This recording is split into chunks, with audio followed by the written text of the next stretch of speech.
বগুড়ায় প্রবাসীর স্ত্রী ও ছেলেকে কুপিয়ে হত্যা, স্বর্ণ ও নগদ অর্থ লুট।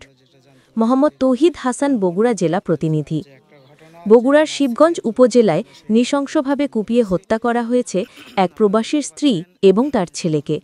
মঙ্গলবার ১৬ সেপ্টেম্বর সকালে উপজেলার সাদুল্লাপুর বটতলা গ্রামে তাদের রক্তাক্ত মরদেহ উদ্ধার করে পুলিশ। নিহতরা হলেন কুয়েতে কর্মরত প্রবাসী ইদ্রিদ আলীর স্ত্রী রানী বেগম ৪০ বছর এবং তার ছেলে ইমরান হোসেন ১৮ বছর। এ ঘটনায় পুরো এলাকায় শোকের ছায়া নেমে এসেছে এবং আতঙ্ক বিরাজ করছে। পুলিশের তথ্য অনুযায়ী সোমবার দিবাগত রাতের কোনো এক সময়ে দুর্বৃত্তরা বাড়ির মধ্যে প্রবেশ করে মা ও ছেলেকে ধারালো অস্ত্র দিয়ে কুপিয়ে হত্যা করে।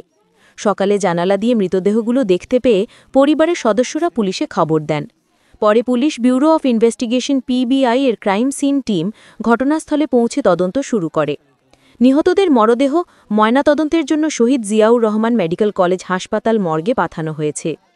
পরিবারের সদস্যরা জানিয়েছেন, দুর্বৃত্তরা ওই বাড়ি থেকে একটি মোটরসাইকেল, নগদ অর্থ এবং প্রায় ৩ ভরি স্বর্ণালঙ্কার লুট করে নিয়ে গেছে।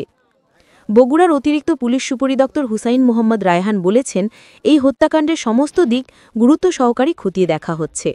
নিহতদের শরীরের একাধিক আঘাতের চিহ্ন পাওয়া গেছে। দোষীদের শনাক্ত করতে আমরা সর্বোচ্চ চেষ্টা করছি এবং আইনানুগ ব্যবস্থা গ্রহণ করা হবে। গ্রামে আতঙ্ক। এ ঘটনায় পুরো গ্রামে আতঙ্ক বিরাজ করছে, তবে পুলিশ বলছে তারা দ্রুত দোষীদের গ্রেপ্তার করতে অভিযান চালাচ্ছে। আপনার বাসা কি এখানেই? এখানেই। তো এই যে রানী এবং রানীর ছেলেকে যে নির্মমভাবে হত্যা করা হয়েছে, এই বিষয়টা আপনি কতটুকু জানেন? আমাদেরকে জানাবেন। এই বিষয়টা আমরা সকালে বুঝতে পারছি, রাতে তো বোঝা সম্ভব না। সারা রাত বৃষ্টি ছিল।